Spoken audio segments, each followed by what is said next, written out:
Let's crack open a beer and share some thoughts.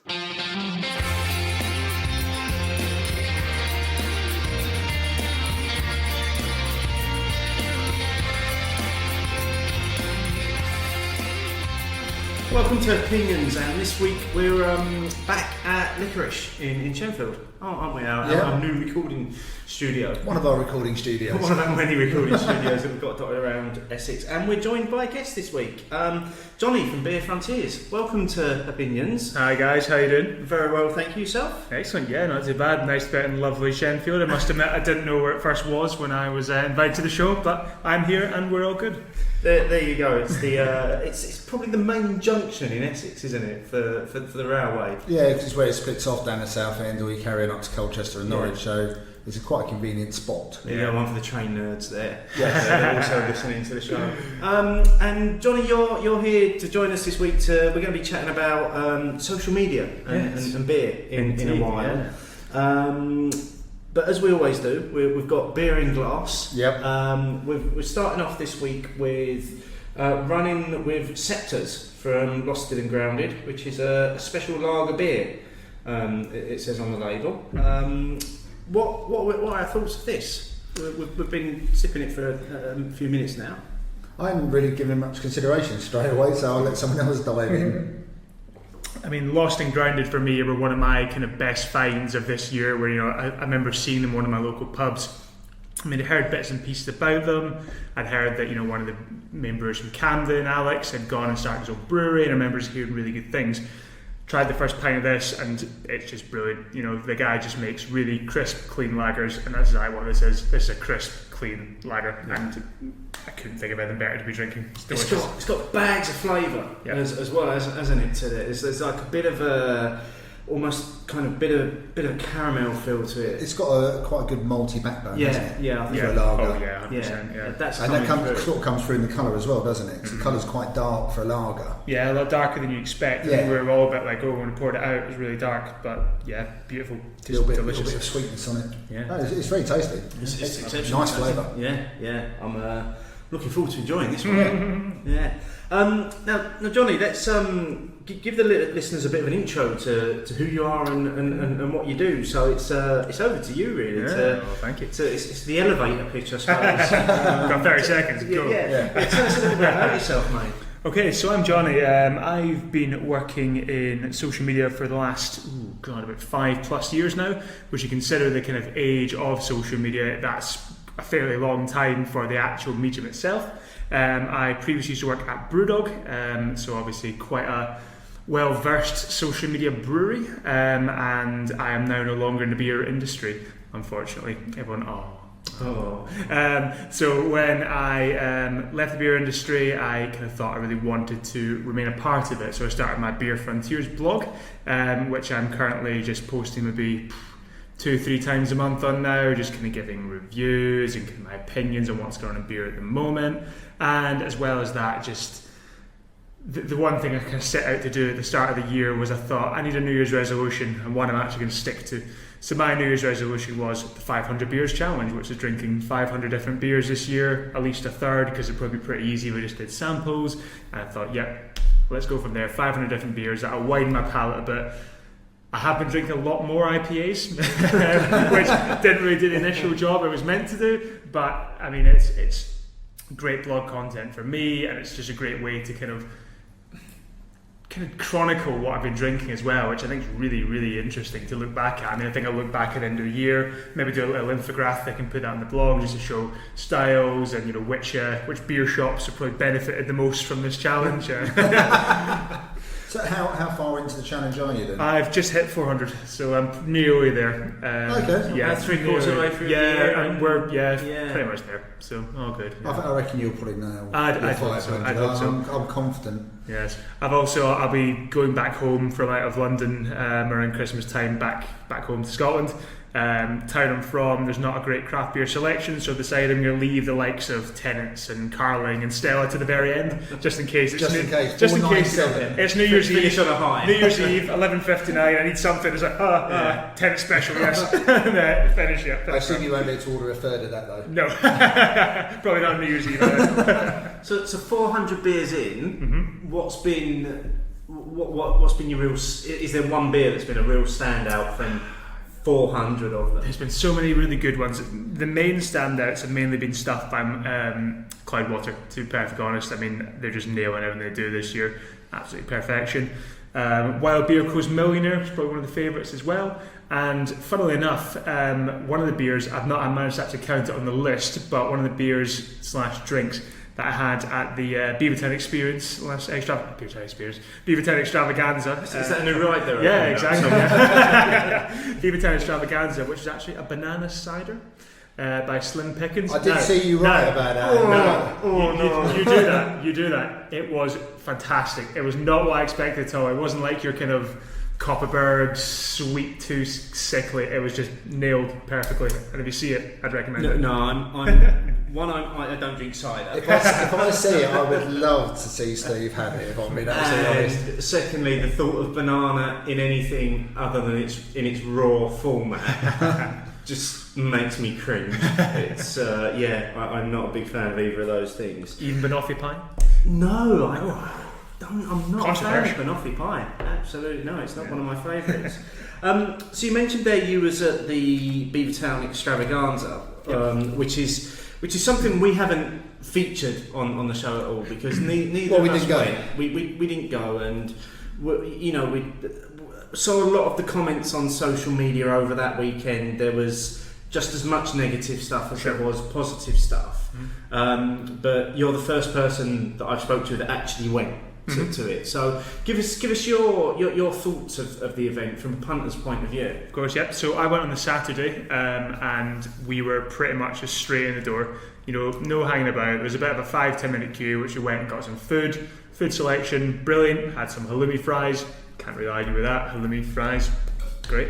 And when we got in, fair enough. There was queues for the likes of Other Half, On the Polo, the breweries you expect, Trillium, the breweries you expect are going to have big queues. But saying that, while these breweries have big queues, the likes of Modern Times, Pizza Port, hardly anyone there. So you go straight in, get yourself a fantastic beer. UK breweries as well, fairly limited queues for all them, perfect. There's a lot of talk of big long queues, and fair enough. If you're going to be in the queue for Trillium, you know what you're getting in for.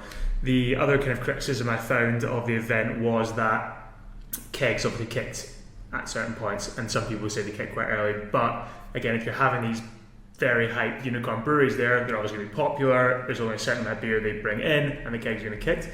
When you think about it as well, it's also the first time that Beavertown have run an event to this sort of level. So there's obviously going to be some stuff that doesn't go 100% perfectly, but from everyone I spoke to there, all my friends I went with, everyone just had a really awesome time. I probably tried 30 plus 100 millilitres of beer, so absolutely fantastic. And I didn't have a bad beer. Looking back on my Untapped, I don't think I gave anything less than a 3.75, so which is pretty. That's pretty high. That's pretty high. Yeah, that'd be very good for me. Yeah. So did you count all of those beers in your 400 beers? I did not, because they were less than a third. So I know. So they're just there for my memories as opposed to anything else. So I might have allowed that technicality, possibly, that you've actually paid for that measure. Yeah, that's true. In each one. So overall, you thought that the event was a great event. Yep, fantastic. I can't wait till next year's. It's interesting. I've only spoken to one other person who went. There was a guy from work who is into his beer, but not really circulates in the same sort of scene as perhaps we do at times. And he said he enjoyed it. He went on the Friday. He left. He took a half day on the Friday to get over there for when it opened on the Friday evening. Echoed some of your thoughts. There were queues, but he said I was sort of prepared for that. So I think he queued with a beer. Yeah. Again. Yeah, and I think that's the thing. If you're gonna go for these big beers, you're going to expect there to be a queue, so actually why not almost not worry about them and go and enjoy the hundreds of other beers. Even then, a lot of people are doing that. They're going to somewhere where there's not a queue, grabbing a beer, which is obviously really good beer, and then queuing. So you're queuing with the beer. By the time you're then in the queue, you finish your beer. I had a friend as well, similar to you, she likes beer, but she's not like massive, craft diehard. She tried the Counter Magic by Modern Times, which is one of their hazy IPAs, and she was just turned to me and was like, "This is fantastic. I can see why you love this sort of beer so much. So if it's going to do that sort of thing, then brilliant. More power to them." It'll be interesting because I suppose if they run the event next year, which assuming based on the success that they do from this year, they'll run it again. Yeah.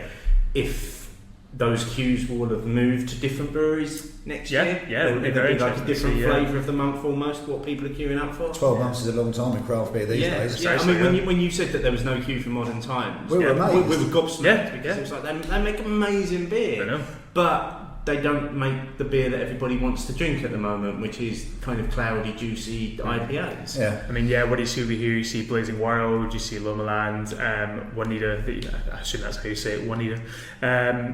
Just brilliant examples of the style. And I remember trying them at the Brewdog AGM a couple of years back, and just mind-blowing, fantastic beer. I mean, it's just it's a model that I still have problems with, because I like the social aspects of beer festivals.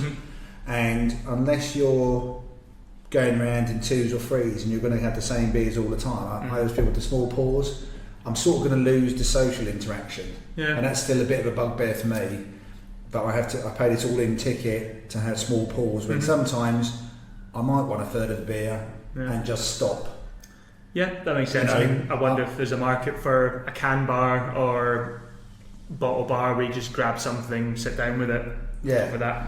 That's probably the thing for me. Is that's the thing why the all-in ticket ones aren't really for me. And with some other festivals, I say LCBF, and now Indie Man, you can only get I think 100 mils is LCBF now as well. London Craft Beer Festival is 100 as well, and Indie Man's a third, isn't it? Indie Man's third, yeah. And there are some beers which I should be able to have a half. It's a 4% session IPA. Sure. I should be able to have a half if I want to have a half and just sit down and have a chat. Because even a third goes fairly quickly. Yeah, well, that's on the way back up the stairs. But I mean, it's nice to hear the positive, because on social media, what I seem to read was it was either negative or people really coming out mega positive. It wasn't sort of like grounded in between. It was really strange, because watching it from a distance over that weekend, there was this whole swathe of negativity about it on the first evening, where people were moaning about the queues, kegs kicking, toilets. It seemed as though people were moaning about everything.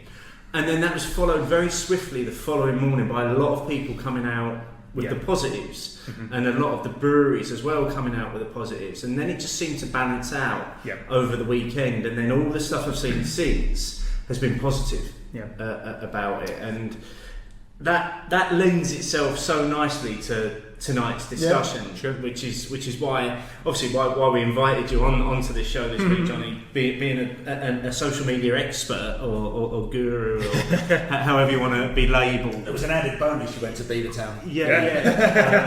It gives us an opportunity to talk about that, and the beers that we're going to be drinking tonight we've selected based on either the presence of the brewery on social media, which would definitely be one for Lost and Grounded over the last year to 18 months, wasn't it? I mean, they were pretty good on social media before the beers turned up. Well, that's it. They almost had a 9-month lead-in period of just social media without producing any beer. There was that pre-built excitement from them, and as I've said, people were like, "Oh, it's Alex and Camden. He makes great lagers. This is going to be really good," and that build hype.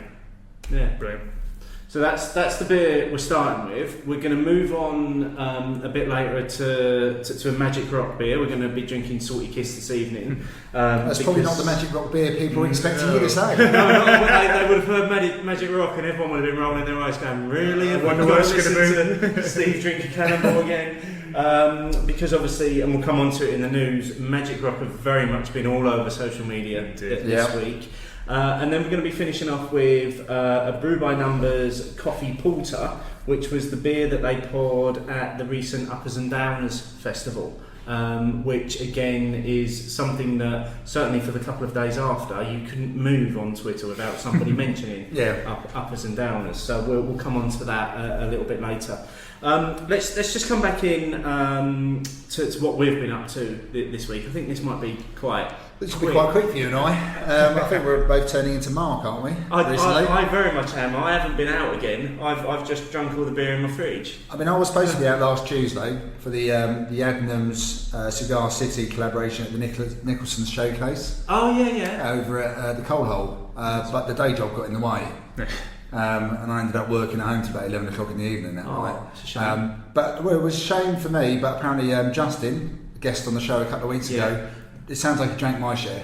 Well, it sounds like Justin and Matt, who were both on the show a few weeks back, did their best to empty that small wooden barrel of the beer single-handedly. Justin did say he had a bit of a sore head on the Wednesday morning. So that was a missed event. But I haven't really done, I've had some nice beers at home, and mainly they've been old favourites. I've gone back to things in the cupboard and things in the fridge. Yeah. Just had a few nights in drinking beer. I revisited the Adnams Both Barrels at the weekend. Oh yeah, and what did you think? It's the first time I've had it. I checked back on Untapped, and the last time I had it was when we did it at the end of season 2. Yes. So it would have been 6 months ago. So it's 6 months on, and it's all about the cherries. Yeah. Now it's the cherries that really dominate that beer, and it's taken on a bit of a sour edge to it as well because of it. It's kind of moved on from being that sort of like barrel-aged broadside, and it's just become this sort of cherry sour monster. It's still really nice though. The cherry really comes out, doesn't it? The cherry really comes through, even on the nose. It just comes through, and I've still got another 2 bottles of that tucked away in the back of the cellar. So I might do another one in 6 months, and then another 6 months on. Yeah, I think I've got one because I had it at that Meet the Brewer. Yeah. With the double ghost ship, and I can't remember now whether it was new batch or previous batch. I'd have to have a look at Untapped. But it was tasting very nice that night. Well, I enjoyed it at the weekend, and Ed from Adnams jumped on as well when he saw that I checked it, and he said there's a new batch being brewed for next year, and this new batch is tasting more winey. Oh, right, okay. Interesting. Yeah, looking forward to... Because the triple knot's out again, isn't it? Yeah. As well? Yeah, I saw that. They're obviously going to become 2 annual releases. Yeah, that's what it looks like. Yeah. I did mention to Carl when he's going past the Adnams shop to pop in for me. Pick some up. Johnny, what about yourself? Any real standout beers or anything you've been up to in the last couple of weeks? I mean, apart from the Beavertown Extravaganza, which I already talked about, obviously, I had a family member down from Scotland, so we kind of took a wee tour around southwest London. I had a couple of beers around there, so probably standout there was the Modern Times Juanita that we had at We Brought Beer in Balham, which if you haven't been, fantastic bottle shop. There's one in Clapham Junction and there's one in Tooting as well, so it kind of really services southwest London. As well as that, I had a visit to the Cock Tavern and Clapton Craft on Friday, that was. And Pint of Sirens Liquid Mistress, which is just a fantastic beer and just tasty. You've loved that this year as well. Liquid Mistress, fantastic. Absolutely really enjoyed it. And I'm still kind of saving my beery pennies at the moment though, because I'm off to New York next week, so very much looking forward to visiting a whole load of bars and breweries out there. I've actually booked my Airbnb to be in good proximity to the other half, so I will be probably there every day. So you'll be topping up on your thirds. Precisely. That's when you're planning centres around your beer drinking. That's when maybe you know you've got a problem. Great stuff. So let's jump into. I was going to say let's jump into the news, but looking at everybody's glasses, I'm thinking let's have a final thought on the running with Sceptres from Lost and Grounded. I think the fact that one's gone, yeah, and we're almost done here as well. I mean, it's just very drinkable. It's incredibly drinkable. I mean, you could properly session that, couldn't you? What strength is that one? 5.2. That's all right. Maybe not massively session it, but you could have a few of them, couldn't you? I mean, it's so easy to drink.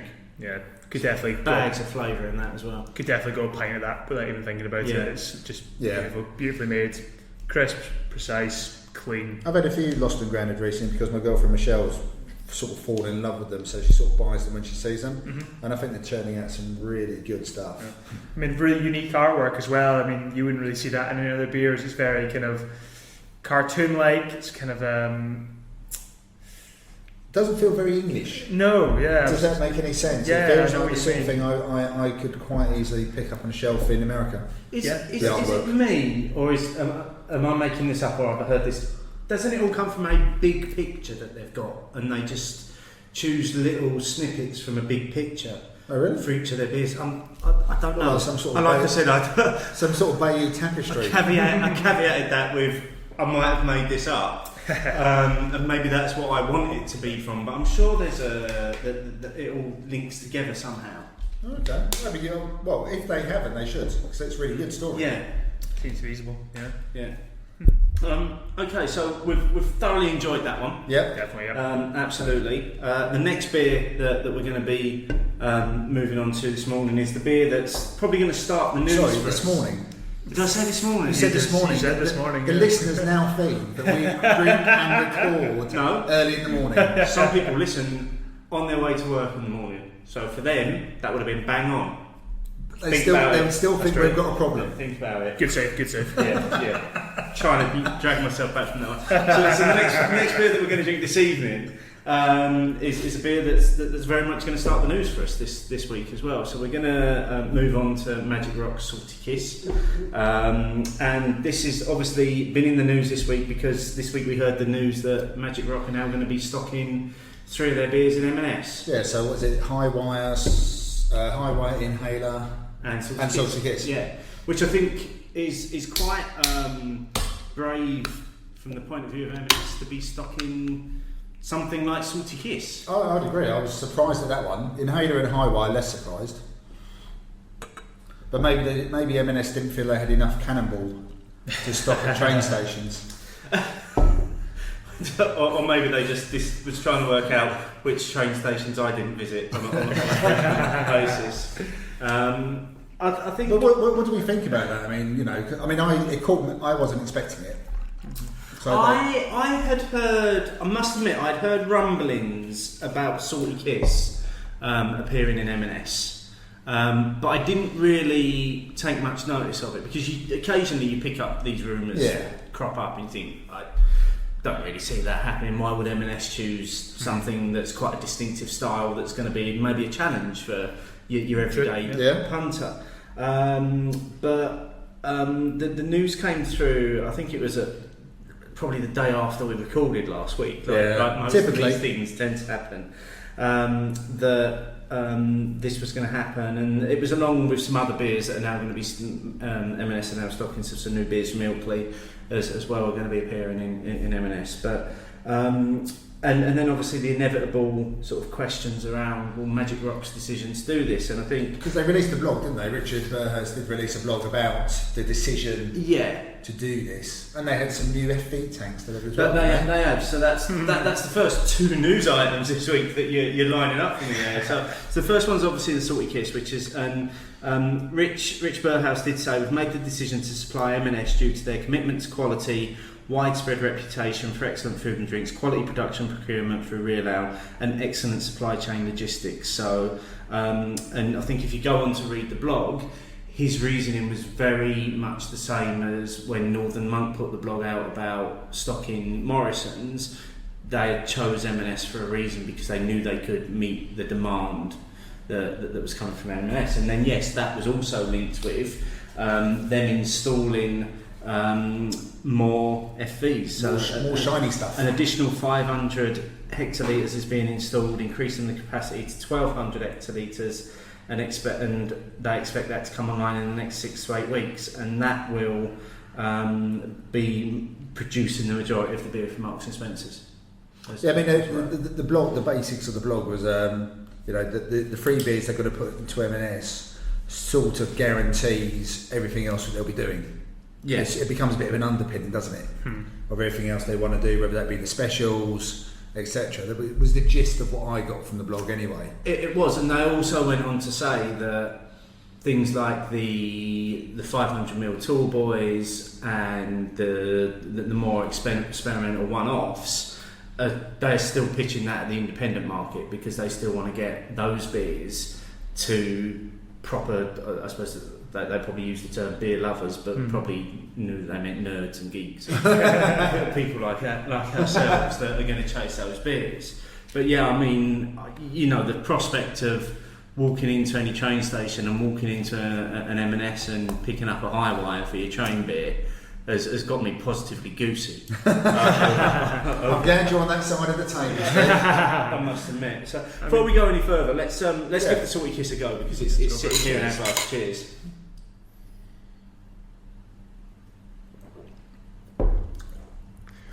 So it's mouth puckering best, isn't it? It's been a while since I've had it. Delicious. I do enjoy this beer. Well, obviously your co-host, the aforementioned Mark, he loves this. This was like, yeah. He was swapping out. When we went to Magic Rock, he was swapping out. He wanted Salty Kiss. He was giving you Cannonball. I traded all the Salty Kiss I had for his Cannonball. I was more than happy to make that trade. But just lingering on this one for a minute, because we've spoke to a couple of bottle shops about this decision, haven't we, as well? So I spoke to Sean at Beer Central about the decision, because Sean, obviously based in Sheffield, they are quite close to where Magic Rock are, and they do stock a lot of Magic Rock core beers as part of their core beer selection.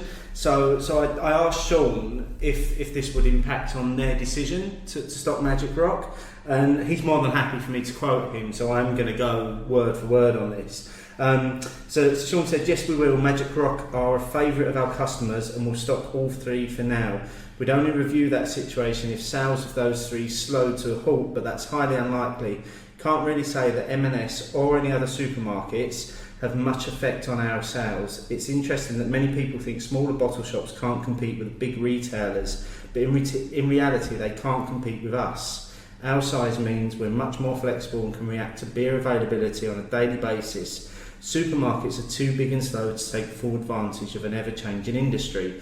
It doesn't suit their model very well. They like predictability with occasional new products. Craft beer is too quick for them. It's too varied. And I think that was a great summary in terms of his position, being on Magic Rock's doorstep, that they're still going to stock the beers because they actually don't see M&S as being a threat. It's interesting. I mean, we look at the US model. If you're over in the US, you can go into a supermarket, you can get something like Bell's Two Hearted or anything, something like Flying Dog or Dogfish Head Do. You can just get really up to point beers that we'd kill to have over here on our supermarket shelves. Yet the independent beer shops still exist and are thriving over there. So yeah. Well, I found that when I went to the States last year. I walked into the supermarket and I saw Dogfish Head 120-minute IPA, and I was like, supermarket shelf. Well, you put it in your basket first of all, didn't you? And then got excited. But we also spoke to Dan here at Liquorice, and he had fairly similar thoughts as Beer Central. If the sales got hit if they felt there was a downturn in it, they would then review the situation, but they feel they're quite keenly priced anyway, especially versus like an M&S, and they also feel that there's enough other beers coming through that if they did have to lose a couple of Magic Rock core range, there's enough beer producers out there who are producing quality stuff that they could put on the shelves. So yeah, again, it's quite good to hear though, isn't it? That just because M&S are doing it, the independents, or at least the two we've spoken to, don't feel an immediate threat by it. And I do think that's great, because again, if we bring it back to tonight's theme of social media, this set Twitter alight last week that Magic Rock was suddenly going to be appearing in M&S. And if you think that certainly the majority of the people that I follow are very much like-minded individuals that enjoy drinking great beer, the option to have that beer available in Marks and Spencer is brilliant. Yeah. I wouldn't probably go to Marks and Spencer for a beer shop for home. I'm more just as likely to go to Morrison's or Tesco's and pick up whatever great canned beers they've got on offer at the moment, just have as fridge beers. I'm not going to go out of my way to go to Marks and Spencer. However, if I'm going through a station, I now know I can go to Marks and Spencer and I can get Magic Rock.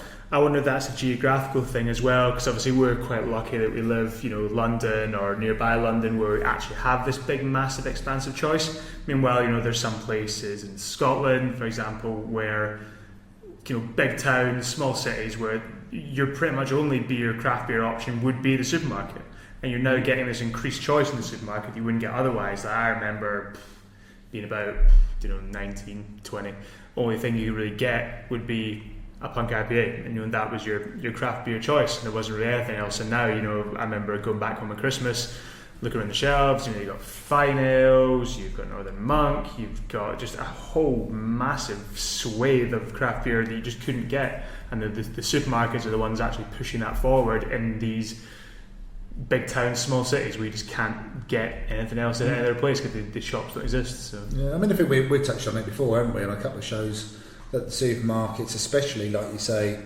away from the big metropolis areas, you know, whether it be London, Leeds, Manchester, Liverpool, wherever it might be, Newcastle. But once you're outside of those, take where you live, Steve, really your option is the supermarket for choices of good beer. So, you know, I say hats off. If it's working, it's working, and it's nice to know that the independents aren't feeling immediately threatened by it. Yep. The thing is, it comes no surprise to people, because everyone knows I'm a massive fanboy of Magic Rock. But I think they've got to be applauded for the time it's taken them to make this decision, because actually what they've done is, if you look at the way they've done it, they've moved to a new brewery. They've settled into that new brewery. They've bedded into new equipment, new premises, at the same time as opening a tap room to get their core product out to the market, to the local market. They've taken on things like supplying beer to Huddersfield Town as well, purely for their supporters to drink. And now, 2-3 years down the line, after being in the new brewery, now they've taken the decision to start stocking supermarkets.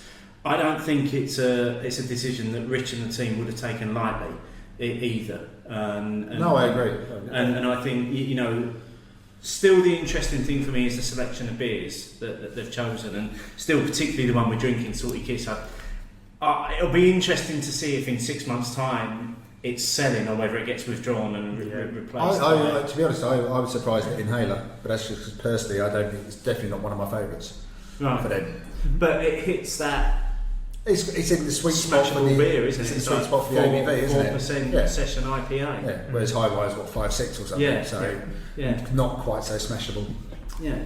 So that was the week's big news. There was some other news this week as well. I'm just going to rattle through this. So there was the announcement that Fuller's are going to be putting out 6 beers under the Fuller's and Friends heading. This is a new project that has taken place.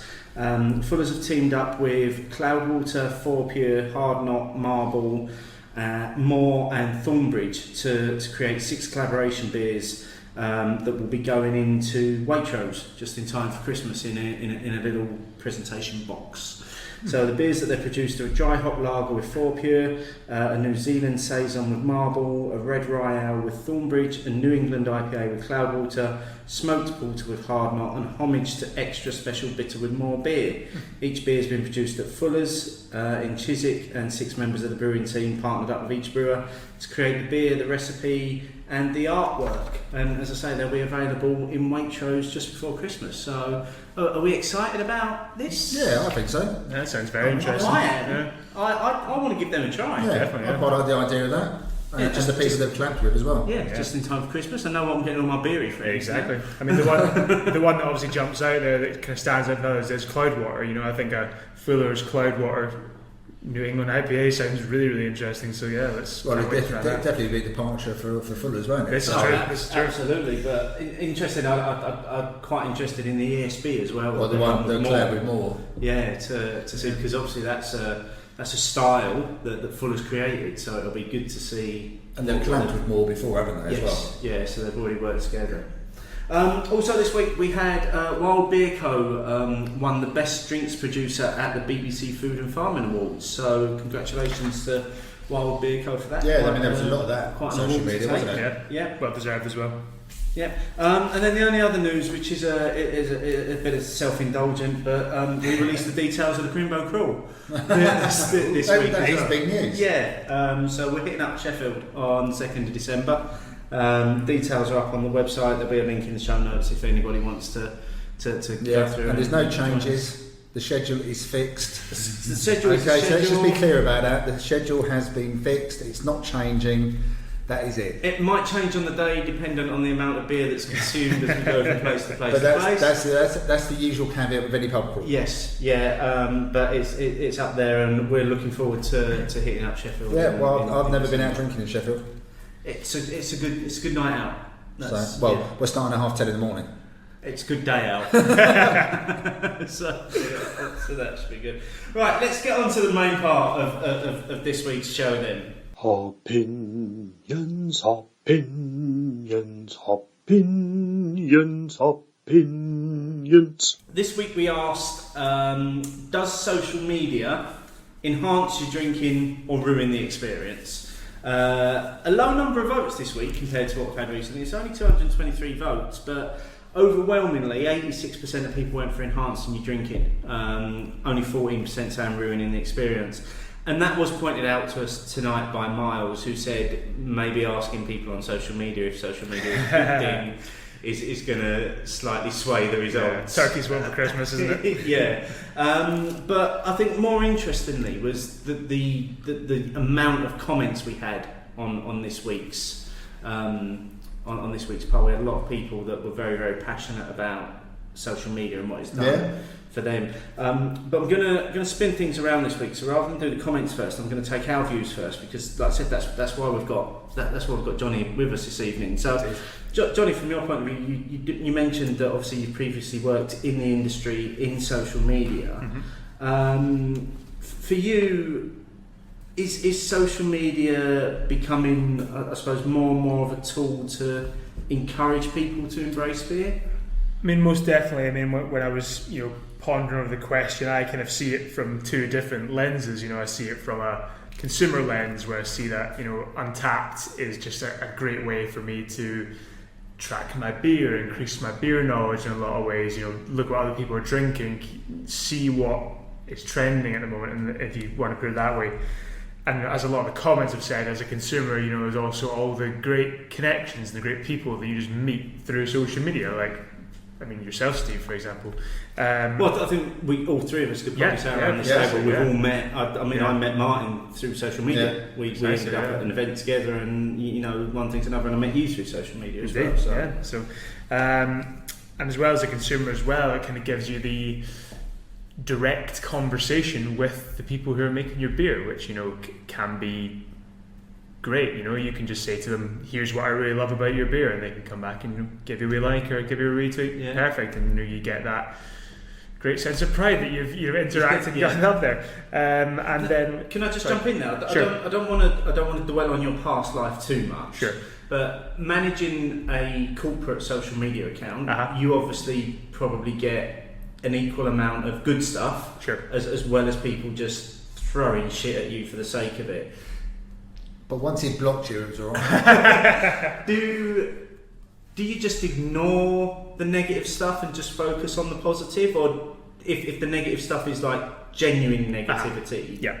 Where was the balance? Cool. Yeah, and as a second kind of view, from a corporate point of view, that two-way thing definitely does come into it. I mean, you've got probably the best form of advertising you can have, because it's a two-way conversation with your customer.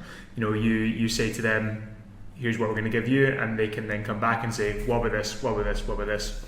Perfect. You get instant feedback there. You're getting what kind of people consider a genuine advert. Advertising traditionally is kind of disruptive. You're watching a TV show and it cuts to a break, or you're reading a newspaper and big advert sitting there. With social media, you're actually inviting this advertising into your life. So perfect for not only a brewery but any business just to go that way.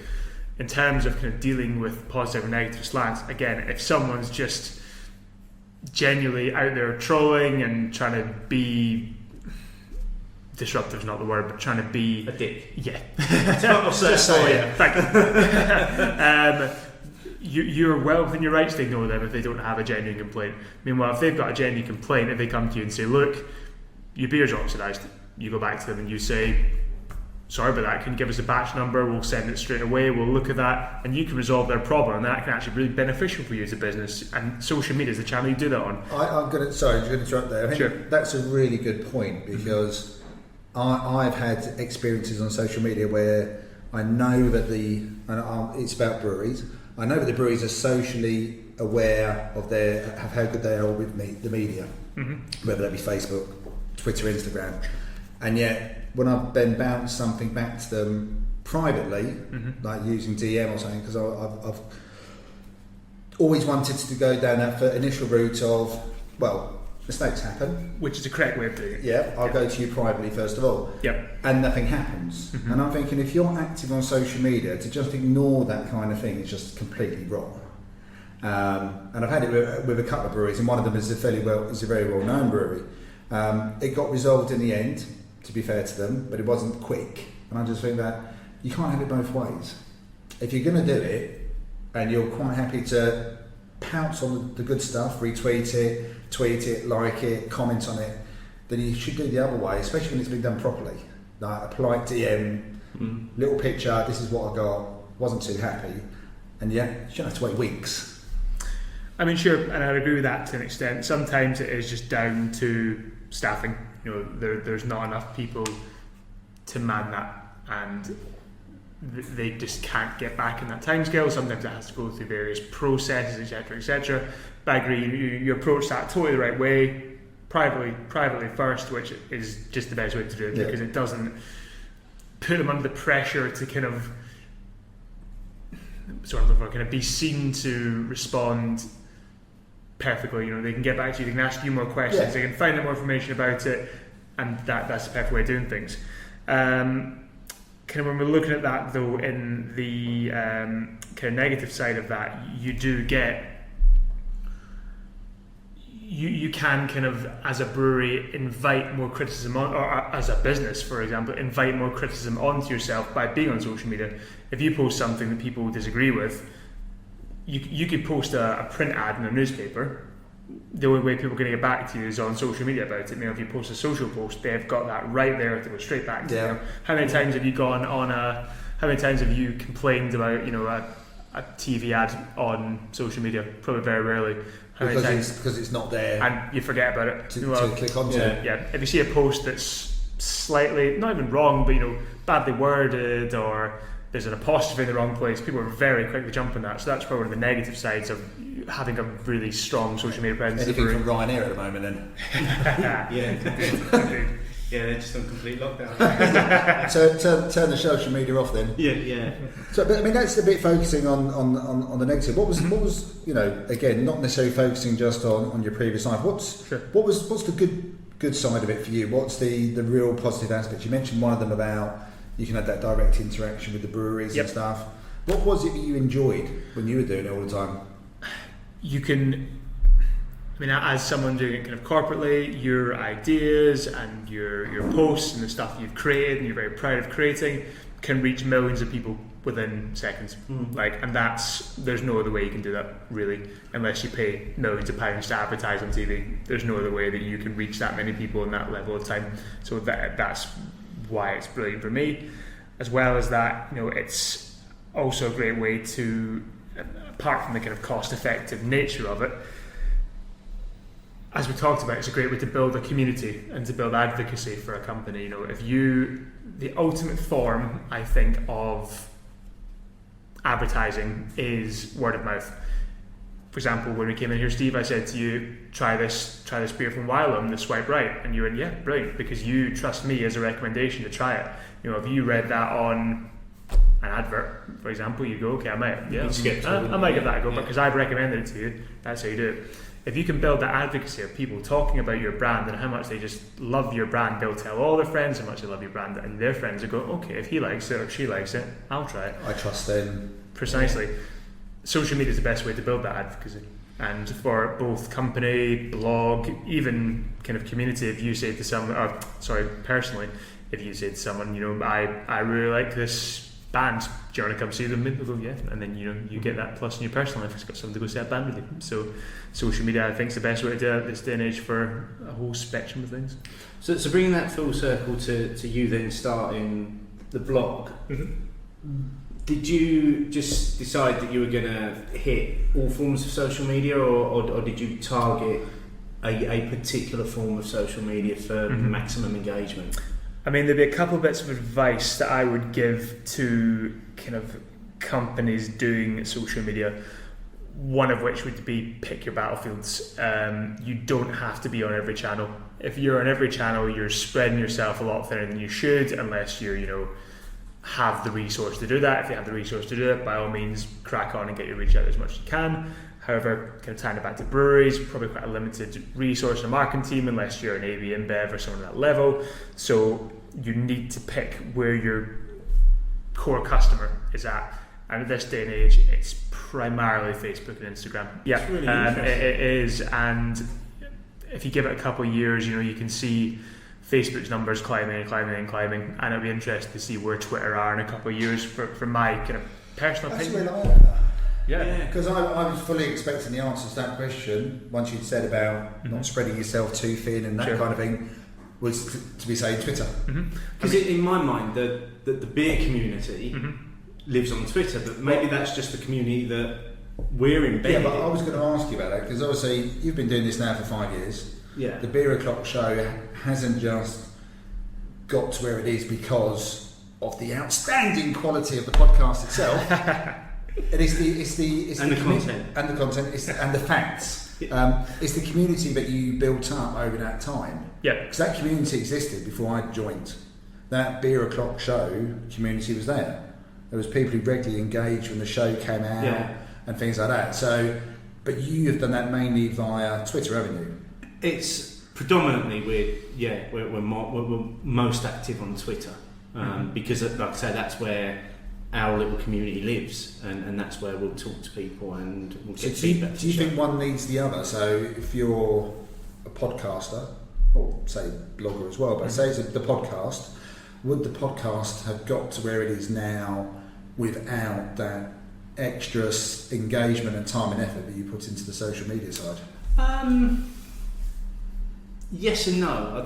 I think it's got here because we've built a very loyal fan base that enjoys what we put out, but also at the same time will call us out if they think we've gone too far with something, and I think that's great to have the sort of listeners that are happy to do that.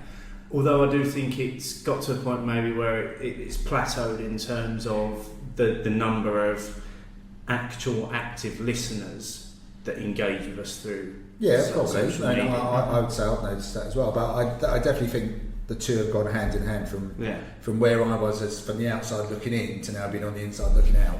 But that might be just because purely as a podcast, which is still kind of not seen as I'm trying to choose my words carefully here. It's maybe not as recognised in the UK as the likes of blogs and video reviewers are. I just wonder whether we've hit a natural glass ceiling in terms of people that listen and interact with the show through social media versus people that we just chat to about stuff outside of the show. That's quite an interesting one, because I imagine podcast listening, correct me if I'm wrong, is probably increasing kind of as time goes on. I think it's increasing. I definitely listen to a lot more than I used to, so much so that the magazine subscriptions that I regularly get are sort of building up at the moment. I can't read and listen. No, I can't. I can do one or the other. Yeah, maybe if there was music in the background it's fine, but when I'm actually listening to the spoken word, I can't read the spoken word. So I definitely think there's an increase in listening, and there's also an increase in people putting content out. There's lots of beer podcasts. Yeah, definitely. I mean, for me as well, I spend a lot of time, either commuting or exercising, and the best way to do that, taking information, is via a podcast. I love podcasts, and I listen to hours and hours of podcasts a week. I could listen. That's just this show. I mean, I could listen to a 4-hour podcast quite happily over certain chunks, but I probably couldn't read that amount of information. Don't probably tempt us. No. We will do. No, I mean, it's an interesting point though, isn't it? Because, like I said, going back to what you just said a couple of minutes ago, I was fully expecting Twitter to be the answer. I was quite shocked. I wasn't so much surprised by Instagram, because I know that Instagram's been growing over the last few years in terms of people using it. I was more surprised about Facebook, because I kind of thought a few years back Facebook had a bit of a blip, didn't it? And it had a bit of a decline, but it seems to have got over that and picked itself back up again. Well, when you look at it, it's an interesting one. So if you see the kind of way, obviously Facebook owns Instagram, when you see the method that they've kind of destroyed Snapchat, I would even argue, they offered to buy Snapchat for, I think it was $3 billion a few years ago. Snapchat turned them down, and they basically just turned Instagram into Snapchat. So that's the way it's going. They're the powerhouse, and they'll continue to do that. We all probably use Facebook, and I argue a lot more people are using it than are using Twitter. I mean, maybe a couple of years ago, and Twitter still has its place. I mean, don't get me wrong. it's got that more kind of worldwide shareability, so to speak, where you're shouting something into the public as opposed to a group of friends, unless you're on a kind of forum on Facebook. But I think give it a couple of years and Twitter will be a very different platform where it will kind of be more news related and more kind of live events, live stuff. That seems to be the route they're going down now. And apart from being Donald Trump's obviously personal presidential decree. Indeed. I know that is interesting though. That's really. That's eye opener. Yeah, it's fascinating. See, this is why we have guests on. It's excellent, isn't it? For actual real life facts, rather than just the normal just us making it up bullshit that we spout. Okay, so while we're just pouring this next beer, let's start getting into some of the comments then, because we did have, like I say, quite a lot of comments from people. Interestingly, somebody actually jumped the gun this week as well. So, yeah. Friend of the show, Pete McCary, was bitching about social media before we even put the poll out of the weekend. And this was more about, I think he's just come back from a 2-week holiday in Scotland, and he's been out in the wilds without any wireless, and he's come back and he was talking about how it's been quite refreshing to have been away from it all and to have not got caught up in the latest beer releases. So I just asked him to expand on it a little bit, and he said, I've tuned out, i.e. I've started turning a blind eye to the new releases on social media. As such, I feel calmer and my bank balance is slightly healthier as well, which I thought was a great comment. That, you know, I suppose coming back to from the business point of view, that's very much a mechanism for businesses to fire. We've got a new beer. Sure. Try it.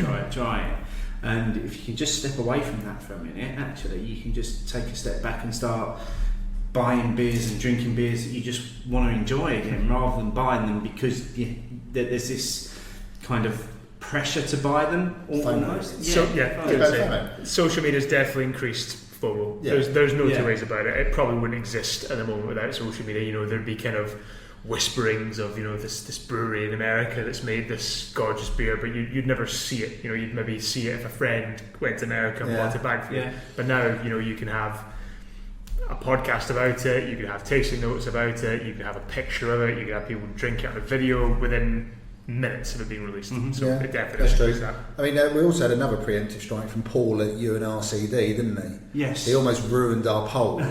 So if you're listening, Paul, on a Sunday afternoon, don't ask those killer questions. Yeah, hold back on it a little bit. But the FOMO one was an interesting one, and on that note, not unexpectedly at all, Miles got involved. So at Miles Lambert, the whole hashtag #NoMoFOMO is probably driven by the feeling of yearning for the big ticket beer splashed all over social media. Social media does act as a great way for breweries, venues and others, e.g. podcasts, to connect with consumers. Above all else though, I've made some tremendous friends with social media. So he started off talking about the FOMO thing. And then went on to say about making friends, and that was very much a theme of people that saying, came out a lot, didn't it? Yeah, I've made friends, I've met new people through social media, you know, through drinking online with people, because we've all done that.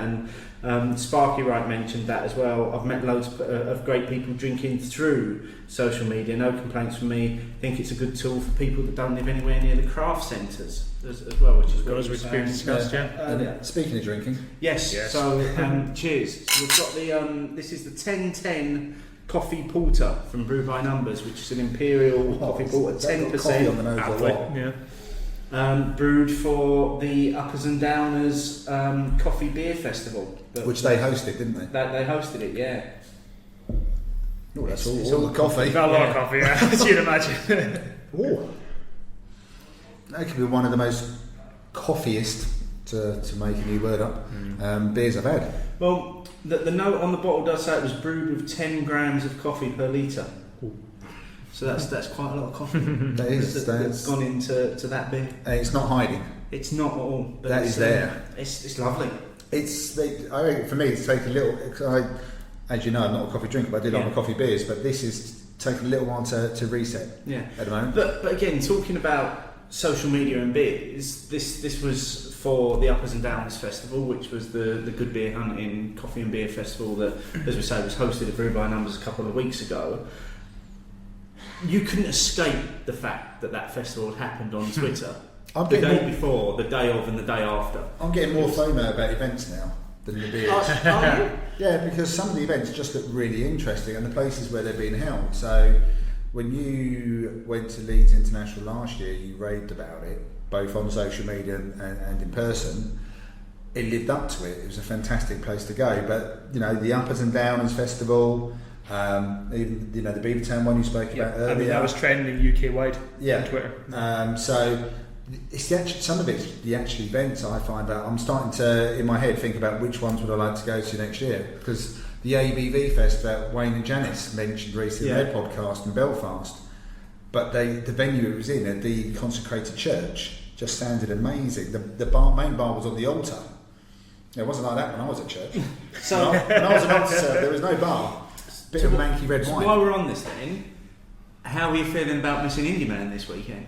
I'm going to go and see Casino Royale at the Royal Albert Hall. Yeah, I know, but how are you feeling about...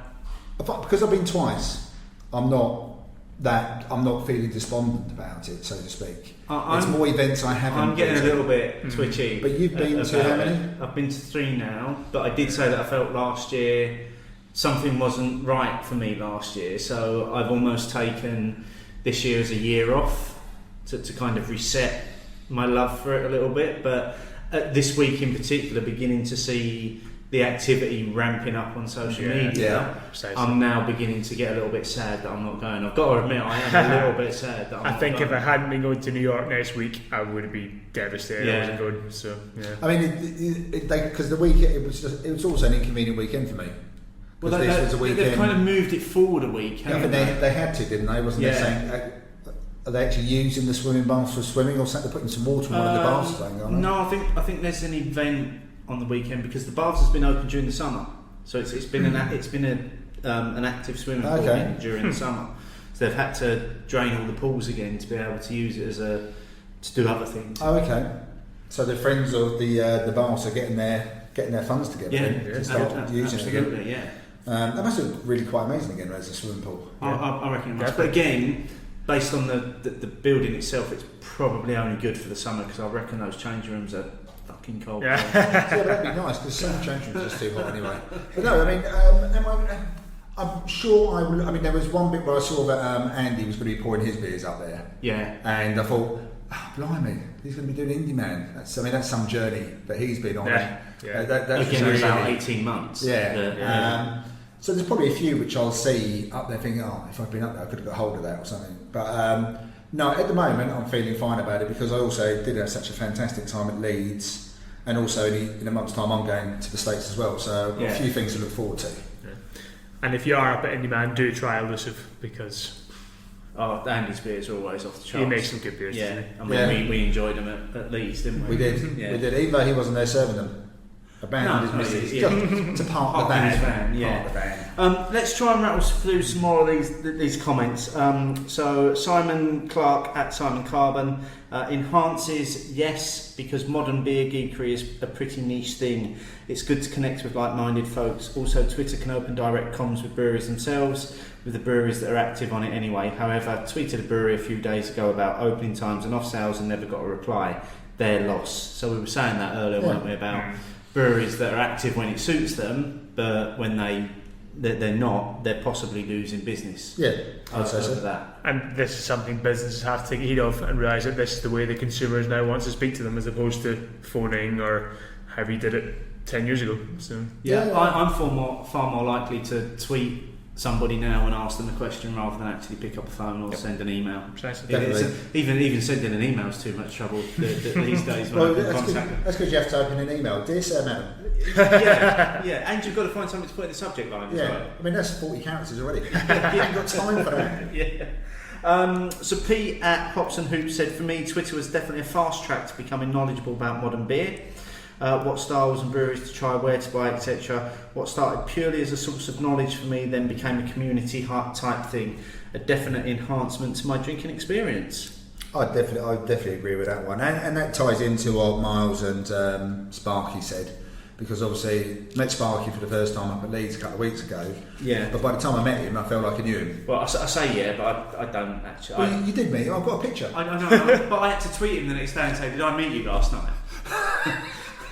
I've got the photographic evidence. That's all right then. And so it's fine. So that has definitely helped for me. Is that by the time you do, especially the people you do then start. What generally you find is that then there's something else that you have in common. Yeah. So with Sparky, he does a lot of running and stuff. Miles, the football. So there's other things. So you may have one thing that brought you all together, like me and you, geeks. Yeah. Not confined to beer though. Whether that be the sci-fi, Star Wars, whatever it might be, you find other things as well, and it becomes like any other friendship. Mm-hmm. It's just that the starting point was social media and beer. Yep, and I'd argue as well with the kind of fast track to expert, you get, titans of the beer industry tweeting just their thoughts and their knowledge, and you wouldn't get it otherwise. No. You'd never see that. So we've got Ian Sutton at Ian Sutton 12 gave us some positives and negatives, which I thought was great, actually focusing on both sides of it. So the positives were finding out about events, new places to go, new brewers, releases and beers currently on. Enables good planning.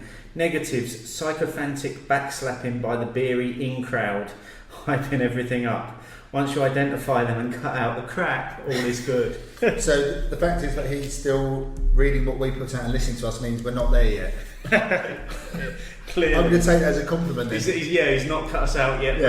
We're still occupying a comfortable middle ground. It's a valid point, though. Yeah. There is. I mean, you must have seen that. I mean, there is plenty of that goes on.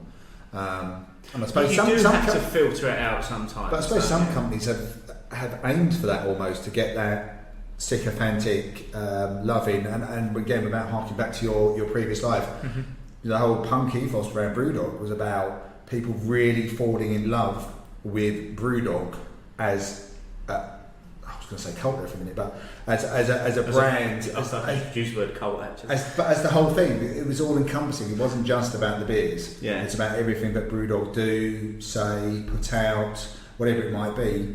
It's Brewdog, and we love it. And I definitely think they courted that, or at least once they found that it was going in that direction, they definitely made most of it. But that, for want of a better phrase, army of equity holders should have been a positive for them to actually have been the people that were advocating what they were doing online.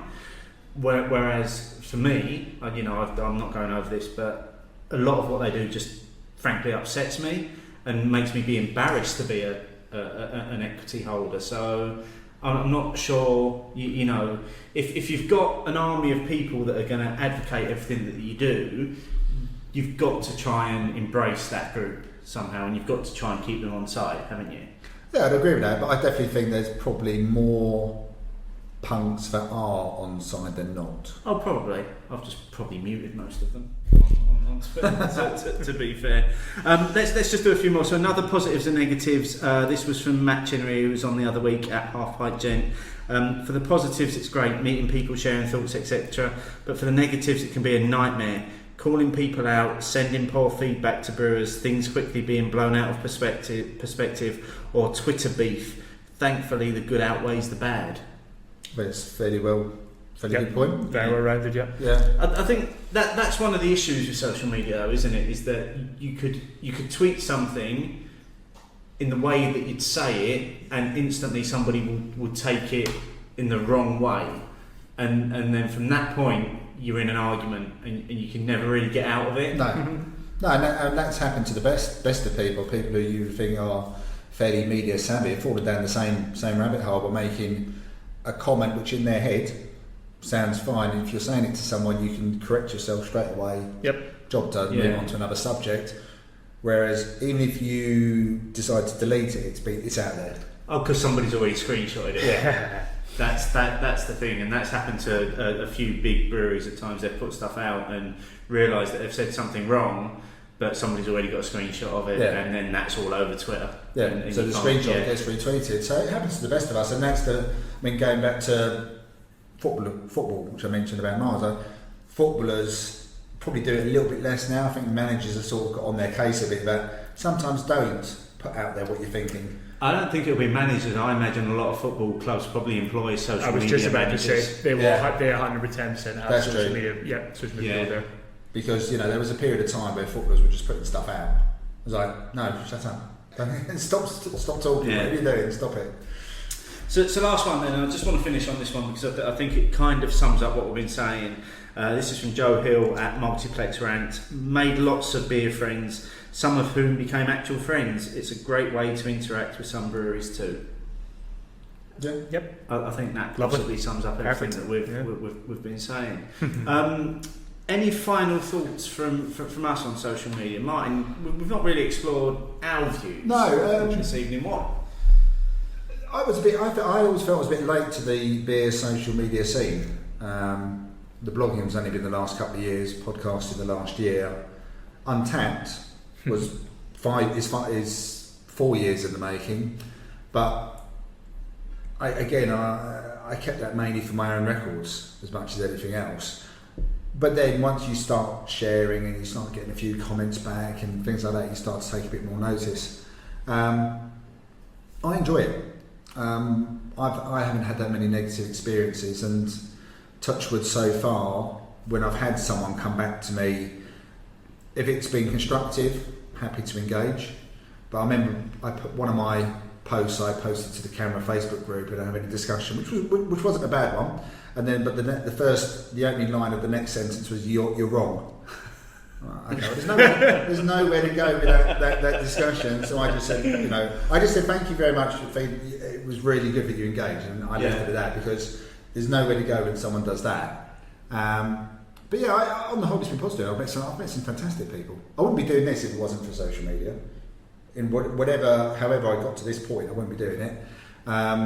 Social media encouraged me to blog because I read other people's blogs, and it gave me an outlet to share them with whoever reads them or doesn't. I enjoy it. I think it's good fun. But as long as people don't take it too seriously. And that happens sometimes, doesn't it? Yeah. It's always going to happen, isn't it? I sort of take a lot of it with a pinch of salt, to be honest. Yeah. Finishes that quite nicely. I will just say that I always say this, finish it there, and then I have to say something else. But I do just want to make the point, and this is just to reiterate this, and for our listeners, they'll probably understand what I'm about to say. It's probably the wider Twitter community that I should be saying this to that don't actually listen to the podcast. But obviously, we use social media to drive the content for the show. We use the polls on a Sunday night, and that gives us a feeling for what social media is saying about that particular subject, and then we use all of that within the show. I just want to make the point that I purposely don't respond to people's comments on the polls on a Sunday evening and through Monday because I'd be there all night and all day. What those polls are designed to do is to garner feedback for us for the shows to then bounce our own ideas off of. So, yeah, I think you've said that a couple of times before as well. I know, but I just think I need to keep hammering it home, even though with our listeners I'm speaking to the converted. I don't know how many times I have to actually say it on Twitter or have to actually just act it out, and people should realise by now that I don't respond to comments. So don't ask me a question about the poll because I'm not going to respond to that question. Okay, I mean that's fair enough. I mean, otherwise we wouldn't be bothering to put a show out on the following Monday. Exactly. You'd have done it all on Twitter. That's it. So yeah, I mean, interesting discussion about social media there. I mean, I enjoyed the fact that most people have got a fairly positive. Yeah, which definitely does help. Positive feel about it. You want social media to be a positive place because it can go either way. It can really negatively spiral, or it can positively spiral. So you want to keep that positive vibe about it. I like the fact that it's been positive. I like the fact that although we had a lot less votes because maybe it wasn't a provocative question, the comments we got, especially from people who we know listen to the show, was overwhelmingly positive. Absolutely, yeah. So thanks for everyone who provided some quite big comments. As always. Yeah. And it's now time to take some more comments from listeners. Let us know, write it down. Let us know, write it down. Let us know your thoughts and bitter and lingerness. Write it down. So, first up this week, and one for us to discuss as a group. Paul at UNRCD asked his weekly question. He can't help himself, can he? He must have a list of these things that he wants to come up with. It's like hurricane names. He's got the next question ready. Yeah. So, #Opinions Conundrum. Would you settle for every beer you have in the future to be a 4-star on Untapped, or would you rather take a random chance? Martin. Random chance. Johnny? Once it becomes 4-star, it'll go down. 4 stars. Yeah. Constant 4 star. Same here. I want random beers. I don't want every beer that I drink to be 4 stars. Occasionally I want one that's 5. But no. Does a 5 exist though? Absolutely. It comes in a green. Caramel. Active. Very easy for me that one. So that's Paul's question answer this week. And then the other one, and I love it when this happens as well, was that obviously last week we featured a beer from Wiper and True that they had sent to us. We made some comments about it, and it was brilliant that Martin from Wiper and True actually took the time to listen to the show and then provided us with some feedback on what we had said as well. So particularly around the conversation that we had around the beer appearing in a 500ml bottle rather than 330ml. He wanted to feedback that their Bristol customers will only buy beer in 500ml bottles. They will not buy beer in anything less than 500ml. So the 330ml that they produce are only for national distribution and for export. For export. Yeah. Export out of the West Country. Most of the beers that they sell are about 75 to 25 in favour of 500ml, which they themselves think is quite odd. But he did then go on to say he thinks it might be a Bristol thing. Not that I'm pointing any fingers to any parts of the country. No, but that'd be quite interesting to hear any listeners from the Bristol area what they think about that. Is that the case? Can you only buy your beer in 500ml if you come from Bristol? It's a bit like Cannonball, only comes in cans and pints. There you go. That's maybe it. Who knows? That I think we're nearly there. I think we're there. Yeah, this week. What's the final thoughts on this beer? I'm loving it. I've got a tune to it now, and I think it's superb. Big, beautiful coffee loveliness. That's how I describe it in less than 140 characters. So. It is. It's properly smooth, velvety, and then you just get this huge roasted hit. Yep. That just washes it all away. Yeah, it clings to the glass nicely as well. Yeah. So if you do want to get involved in the show, use the #Opinions on Twitter and we'll find you. Ask us a question, provide any feedback about this week, and we'll make sure you get involved in the future show. Just to mention again, we are still doing the first birthday giveaway, the amazing hand-drawn image of the show's logo from Rachel at Look at Brew. You've got up until the 30th of September to DM us the answer to this question, which Martin is now going to ask. What was my favourite beer from Justin's cellar? That's all you've got to do, is just DM us the answer to that, and you will go into the hat, which doesn't have many names in it at the moment, but you will go into that hat for a chance of winning that limited edition one-off print. And this is an actual prize, not a prize. This is an actual It's a real prize. It exists. Posted and will arrive on someone's doormat. Wowie. And it's real. Although no one's seen it but me and Rachel. I'm not showing it To be fair, I'm taking him at his word. It does actually exist. I have photographic evidence of it. Johnny, where can people find you? You can find me at Beer Frontiers. You can find me at Beer Frontiers on Twitter and Instagram. Brilliant. Well, thank you for joining us tonight and sharing your wisdom and experience around social media. No problem. Happy to be here. I'm sure our listeners will find that interesting and useful as well at the same time. What's coming up next week? Soon, people are going to be able to see us, aren't they? They are. That's the worrying thing. Yeah. So basically, when we did a recording, we did a crossover with the Craft Beer Channel, didn't we? We did, yeah. And unfortunately for people, that means part of it is visual.